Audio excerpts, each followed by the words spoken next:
ଦେଖନ୍ତୁ ଭାଇମାନେ, ଇଏ ହେଉଛି ଆମ ଭଦ୍ରକ ଡିଷ୍ଟ୍ରିକ୍ଟ ଧାମରା ପରେ 3 ନମ୍ବର ବଡ଼ ପୋର୍ଟ, ମାଛ ଧରା ପୋର୍ଟ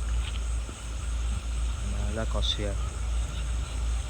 ଦେଖନ୍ତୁ ବହୁତ ଗୁଡ଼ିଏ ମାଛ ଧରା ବୋଟ୍ ସବୁ ସମୁଦ୍ରରୁ ଆସିକି ବର୍ତ୍ତମାନ ଏହି ବନ୍ଦରରେ ଲାଗି ରହିଛି।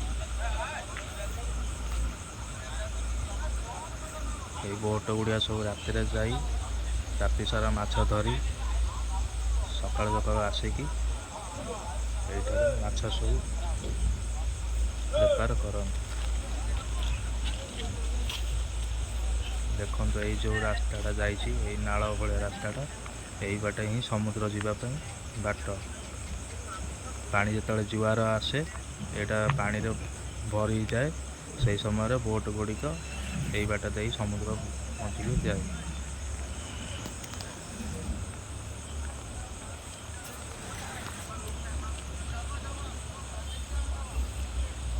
ସବୁ ମାଛ ଧରି ଆସି ସବୁ ମାଛ ଏଠି ଅନଲୋଡ଼ କାମ ଚାଲିଛି। ପୁଣି ଏମାନେ ରାତିରେ ଯିବେ, ପୁଣି ସକାଳେ ଆସିବେ।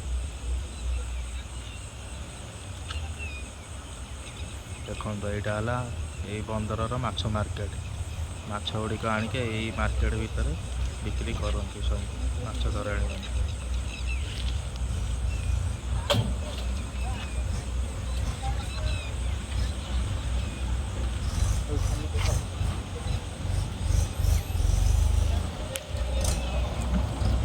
ଜାଗା ବାସୁଦେବପୁରଠୁ ମାତ୍ର 12 କିଲୋମିଟର ଦୂରରେ ଅବସ୍ଥିତ।